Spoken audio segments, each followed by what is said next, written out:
तो ban disable की video की शुरुआत वहीं से होती है जहाँ से हमारा वीडियो खत्म हुआ था। और हमारा मेन क्रिएटर भी बोलते हैं कि ब्रदर यंग ऐसा कोई भी रूल नहीं है कि मैं तुम्हारा ही पिक ज्वाइन करूं, मुझे जो अच्छा लगेगा मैं वो पिक ज्वाइन कर लूंगा। रहता वो भी बोलते कि तुम अपने आप को कुछ ज्यादा ही स्मार्ट समझ रहे हो। रहता वो भी अपना पावर एक्टिवेट कर लेता और बोलता है कि आज तुमने मेरे पिक को बिल्कुल भी ज्वाइन नहीं किया तो इसकी कीमत तुम चुकाओगे। मेन क्रिएटर भी उसकी पावर को देखते हुए बोलता है ये तो एकदम प्योर आइस पावर है। एकदम ईविल की तरह हंसते हुए बोलता है कि बच्चे की आवाज डर गए क्या, तुझे क्या लगा कि तू ही बस स्मार्ट है, अपने पैरों की ओर देख। तो भी हमारा मेन क्रिएटर भी अपने पैरों की ओर देखता है जहाँ पर हमारा मेन क्रिएटर के जो पैर है तो वो भी धीरे धीरे जम रहे होते हैं। यंस रहती है वो भी बात करने लगती है और बोलती है कि ये चेन का बच्चा कर क्या रहा है, वो आइस को तोड़ क्यों नहीं रहा है, वो धीरे धीरे जो आइस है वो जमा रही है उसकी बॉडी। तो जो हमारा मेन क्रिएटर है तो वो कुछ भी नहीं कर रहा होता और देखते हैं जो बर्फ रहता है वो हमारे मेन क्रिएटर की बॉडी तक पहुंच चुका रहता है। और यांग भी बोलता है कि मैंने कुछ ज्यादा ही तुमसे एक्सपेक्टेशन लगा ली कि तुम स्ट्रांग होगे, मगर तुम तो बिल्कुल भी स्ट्रांग नहीं हो, तुम तो कमजोर हो। ऑडियंस रहती है वो भी बात करने लगती है क्या रे यार, जो यांग है उसने सिर्फ एक ही अटैक किया और ये लड़ाई इतनी जल्दी खत्म भी होने वाली है। रहता वो भी एक अपना पाम टेक्निक से अटैक कर देता और बोलता है कि चलो इस फाइट को यहीं पर खत्म करते हैं, मगर देखते हैं हमारा मेन क्रिएटर इस्तेमाल कर रहा होता है। तो वो वहीं पर रुक जाता और वो भी एकदम शॉक हो जाता, बोलता है क्या, तभी देखते हैं जो हमारा मेन क्रिएटर रहता है वो आइस को वहीं पर तोड़ देता है। ऑडियंस रहती वो भी एकदम शॉक रहती, वो बोलती है कि मुझे विश्वास नहीं हो रहा है कि वो प्योर आइस के सामने इतनी देर तक टिका रहा। तो वो तो एकदम शौक में रहता, वो बोलता है कि कैसे तुमने ये कैसे किया। तभी देखते हैं हमारा मेन क्रिएटर खिंचा के एक लात मारता है और वो वहीं पर नीचे गिर जाता है। कराते हुए बोलते कि इम्पॉसिबल, ये तुमने कैसे किया। तभी हमारा मेन क्रिएटर बोलता है कुछ भी इम्पॉसिबल नहीं है।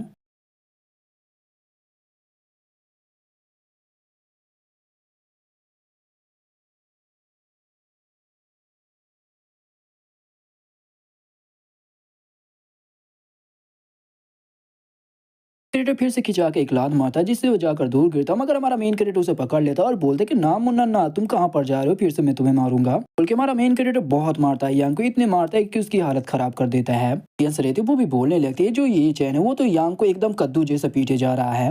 वो कंडीशन लेवल के 7वें लेवल में और उसके पास प्योर आइस की टेक्निक भी है, मगर फिर भी उसके सामने नहीं टिक पा रहा है। और हमारा मेन क्रिएटर यांग के पास आता और बोलता है कि सीनियर यांग, आप तो कंडेंसर लेवल के 7वें लेवल में हो और आपने कभी भी नहीं सोचा होगा कि आप अपने लो लेवल के बंदे से हार जाओगे। और यांग भी बोलता है कि मेरे पास अभी ढेर सारे सीक्रेट टेक्निक है जो कि मैंने अभी तुम्हें नहीं दिखाया। और हमारा मेन क्रिएटर भी बोलता है मेरे को कोई भी तुम्हारे सीक्रेट टेक्निक को नहीं देखना, चलो मेरे को चेक करने दो कि तुम्हारे पास क्या है। क्रिएटर यांग की पोटली को वहीं पर छीन लेता और उसकी पोटली में देखते हुए बोलता है कि हाँ यही तो मुझे चाहिए था। तो बहुत ज्यादा खराब हो जाती। यांग भी मन में सोचते हुए बोलता साले तू बिल्कुल भी ठीक नहीं कर रहा है, तू मुझे लूट रहा है। और हमारा मेन क्रिएटर इतना कमीना यहीं पर नहीं रुकता, हमारा मेन क्रिएटर यहाँ तक कि जो यांग की जो रिंग रहती है सब कुछ आइटम वहीं पर चुरा लेता है, उसका सब कुछ ले लेता है।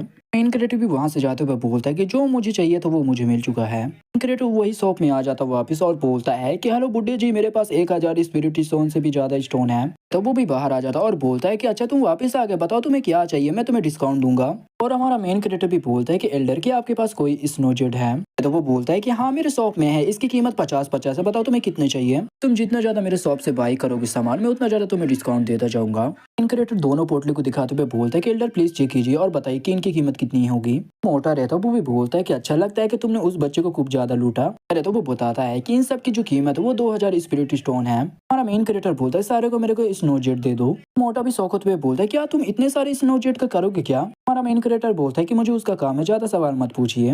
मोटा रहता वो भी एक बक्सा देता और बोलता है कि इस बक्से के अंदर 50 स्नोजेट हैं। मेन क्रिएटर बोलता है कि आप मुझे बता सकते हो जो स्नोजेट है वो और कहाँ पर मिलेगा। भी बोलता है जो स्नो जेड है वो इतना भी ज्यादा कीमती नहीं है, जो स्नो जेड है वो एक तरह का ग्रास है। तो स्पिरिट जेड जो लिक्विड है उसे रिफाइन करने में ये काम आता है। स्पिरिचुअल ग्रास है वो जो सेट के जो डिसाइपल है इसे लगाया करते थे, बस ये सिर्फ उन्हीं के पास मिलेगा तुम्हें। आता है यांग की मास्टर की, जहाँ पर जो यांग की मास्टर रहता है वो भी बोलता है ये चेन का बच्चा इतना ज्यादा निर्दय होगा मुझे लगा नहीं था, इसने मेरे डिसाइपल की ऐसी हालत कर दी। डिसाइपल भी बोलता है कि मास्टर मुझे विश्वास नहीं हो रहा है, वो कंडेंसर लेवल का पहला बंदा, उसने मेरे सीनियर को हरा दिया ना, मैं अपने सीनियर का बदला जरूर लूंगा। मास्टर रहता है वो बोलता है कि ये चेन को दूसरे बंदों के साथ पंगा लेने दो, अभी हम उसके साथ फाइट नहीं करेंगे क्योंकि वो बहुत ज्यादा अजीब है। तो कराते एक केप की ओर जहाँ पर जो हमारा मेन क्रिएटर रहता है वो भी जो जेड स्पिरिट लिक्विड रहता है उसे कंडेंस कर रहा होता है, यानी उसे रिफाइन कर रहा होता है। क्रिएटर भी बोलता है कि यार फाइनली मैंने बना ली, इसे बनाने में मेरी फटकी 4 हो गई। क्रिएटर भी उस लिक्विड को वहीं पर पी लेता और कल्टीवेशन करने लगता और देखते फिर से उसका ब्रेक थ्रू हो जाता है, यानी कंडेंसर लेवल के तीसरे लेवल में आ चुका है। तो कर रहा था कुछ टाइम बाद की ओर जहाँ पर हमारा मेन क्रिएटर मन में सोच रहा होता और बोलता है कि मैं कंडेंसर लेवल के तीसरे लेवल में आ चुका हूँ और मैं किसी भी फाउंडेशन स्टेबलिश बंदे से पंगा ले सकता हूँ। अब हमारे मेन क्रिएटर के सामने से कोई तो जा रहा होता और हमारा मेन क्रिएटर के सामने से वो गायब हो जाता और हमारा मेन क्रिएटर भी बोलता है कि अरे ये कौन था, अचानक से गायब हो गया और कोई नहीं हमारी हुआ रहती है। तभी देखते हैं जो हमारा मेन कैरेक्टर रहता है वो भी हुआ को देख के वहीं पर छुप जाता है पेड़ के पीछे। कैरेक्टर भी मन में सोचते हुए बोलता है ये लड़की हैंगवान सेट की लड़की है तो मेरे को कैसे भी करके चोरी चुपके से यहाँ से निकलना पड़ेगा।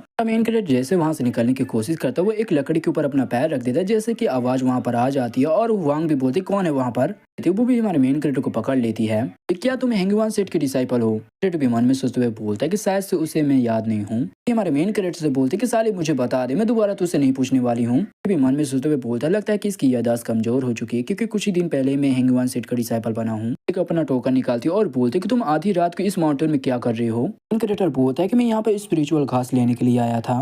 बोलते कि अच्छा जब तुमने मुझे देखा तुम यहाँ से भाग क्यों रहे थे। तो हुआ भी बोलती कि तुम मुझसे इतना ज्यादा डर क्यों रहे हो क्या मैं इतनी ज्यादा डरावनी हूँ। मेन क्रिएटर बोलता है कि मैं इसलिए डर रहा हूँ कहीं आप मेरा सामान न चुरा लो। तभी जो हुआ रहती है वो बोलती क्या तुम्हारा सामान। तो वो बोलती है क्या तुमने अभी यहाँ पर कुछ उड़ते हुए देखा। तभी हमारा मेन क्रिएटर बोलता है कि हाँ मैंने एक व्हाइट कलर की लाइट यहाँ से जाती हुई मैंने देखी।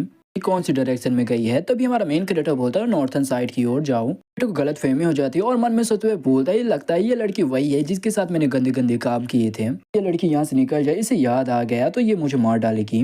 वो भी बोलती क्या नॉर्थ की ओर गया। तो वो भी एक तलिस्मान निकाल लेती है को यूज करते हुए अपने ब्रदर को कांटेक्ट करती है और बोलती है कि ब्रदर लगता है कि वो यहाँ से जा चुका है। अभी आता है कि ठीक है जाकर नॉर्थ और वेस्ट की ओर देखना।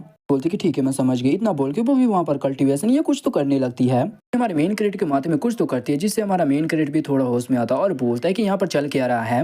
वो भी हमारे मेन क्रिएटर से बोलते कि ठीक है यहाँ से जल्दी से निकलो। क्रिएटर फटाक से वहाँ से निकल जाता और जो हुआ रहते वो बोलती कि अरे यार मैं इतनी भी ज्यादा डरावनी नहीं थी उसे थोड़ा तो रुकना चाहिए था। वहाँ पर लिंगर भी आ जाती है तभी उसे एक स्मेल आती है जो कि हमारा मेन क्रिएटर का रहता है और वो भी उस स्मेल को लेते हुए बोलती ये स्मेल तो बड़ा ज्यादा फेमिलियर लग रहा है।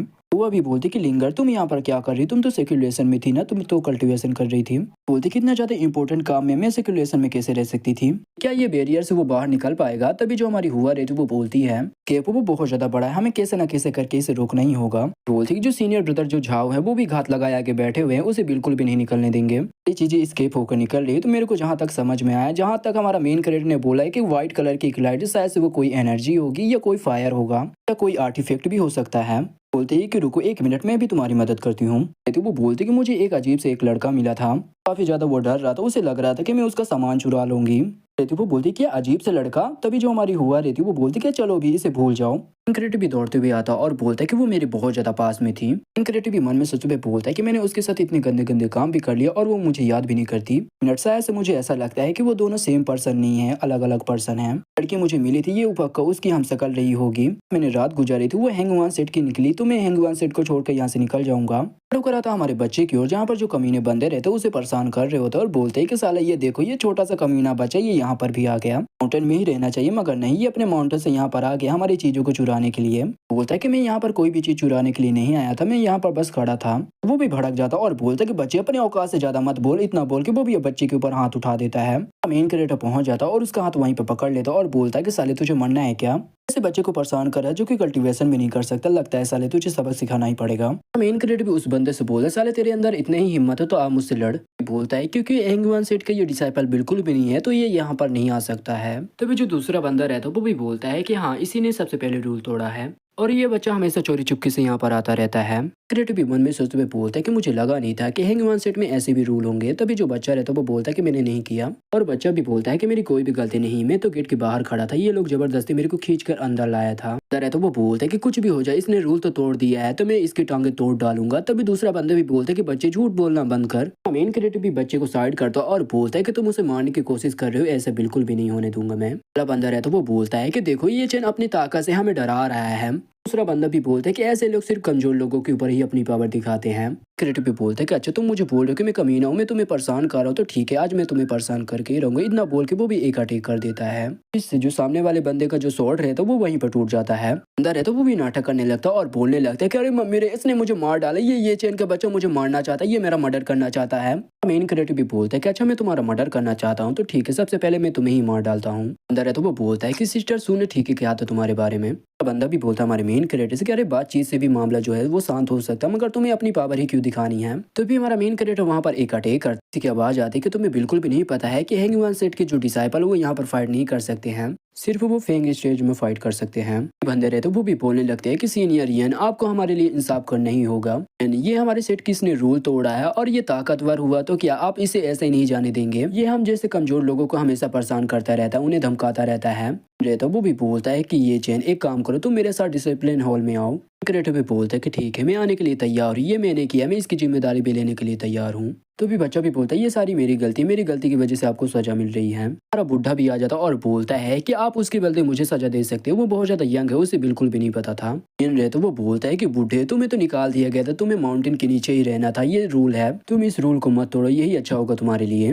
बुढ़ा भी बोलता है कि मार्शल यन भतीजे, कम से कम मेरी खातिर तो उसे छोड़ दो। तो हमारा मेन क्रिएटर भी बुढ़े से बोलता है कि एल्डर, एक काम करो, आप बच्चे को लेकर यहाँ से चले जाओ, मैं संभाल लूंगा, मैं ठीक हूँ। क्रिएटर भी मन में सोचते हुए बोलता है कि आज जो भी हुआ वो कॉन्सिडेंस बिल्कुल भी नहीं थी, सोचे समझी एक साजिश थी, सिर्फ मुझे फंसाने के लिए। अगर इसके पीछे टिंग यांग पिग निकला तो मैं उसे बिल्कुल भी नहीं छोड़ूंगा। और वहाँ पर येन भी आता और बोलता जो मेरे मास्टर है वो सर्कुलेशन में है, तो आज की जो सजा है वो मैं दूंगा। बोलता है कि ये चेन, क्या तुम ये मानते हो कि तुमने बाकी डिसाइपलों को भी चोट पहुंचाए हो? क्रिएटर भी बोलता है कि तुम्हें मुझे सजा देना है तो तुम बहाने क्यों ढूंढ रहे हो, तुम सीधे सीधे मुझे सजा दे सकते हो। और यान भी बोलता है कि तुम मानते हो कि तुमने क्राइम किया है, मान लेते हो कि तुमने ये क्राइम किया है, तो जो चीजें हैं वो आसानी से निपटाई जा सकती हैं। हमारे सेट के रूल के हिसाब से देखा जाए तो मनमानी तौर पे तुम डिसाइपल को चोट पहुंचा रहे हो, जो कि देखा जाए तो हमारे रूल के खिलाफ है कि इसने बहुत बड़ा क्राइम किया है, तो इसे सजा मिलेगी। तौर पे इसे चाबुक से पीटा जाएगा, तो जल्दी से जो मेरा चाबुक है वो लेकर आओ। मेन क्रिएटर को भी चैन से बांध दिया जाता है।